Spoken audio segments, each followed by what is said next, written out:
اچھا، یہ رحم ادھار کا مسئلہ یہ ہے کہ جو میں سمجھ پایا ہوں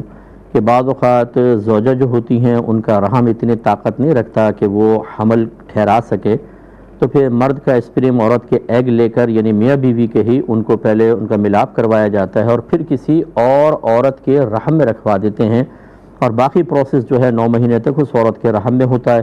اور اسے پھر اس کی باقاعدہ پیمنٹ وغیرہ کی جاتی ہے۔ تو اس طرح ایک اور عورت کے رحم میں اس کو رکھوا کے کروانا کیسا ہے؟ دیکھیں، ہمارے مذہب اسلام کی تعلیمات کی روشنی میں اگر ہم دیکھیں تو یہ شرعاً جائز نہیں ہے۔ وجہ اس کی یہ ہے کہ یہ جو رشتوں، حرمت کے رشتوں کے مسائل ہیں، یہ جزئیت اور بعضیت کی وجہ سے ہوتے ہیں۔ یعنی حمل جب ٹھہرتا ہے تو چونکہ مرد اور عورت کے اجزاء ملتے ہیں، ان کے جب بچے پیدا ہوتے ہیں تو حرمت کا رشتہ پیدا ہوتا ہے، باپ پہ بیٹی حرام ہوتی ہے، ماں پہ بیٹا حرام ہوتا ہے۔ تو اسی طریقے سے اب یہ اگرچہ ایگو اسپرم تو ادھر سے لیے، لیکن اس عورت کے رحم میں 9 مہینے تک اس کا خون جگر اس کے اندر شامل ہوگا، اور یہ بات قطعاً غیر مناسب ہے، اور ہماری شریعت اس طرح کی ایک اور تھرڈ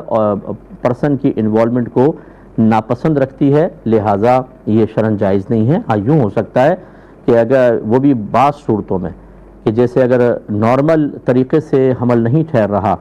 تو انہی میاں بیوی کے اس طرح ایگ اور اسپرم وغیرہ کو لے کر ملاپ کروا کر اور پھر اسی ماں کے رحم کے اندر رکھوا دیا جائے اور رحم اس کو قبول کر لیتا ہے، تو یہ پھر بھی گنجائش نکل سکتی ہے، لیکن یہ بھی ہم بہت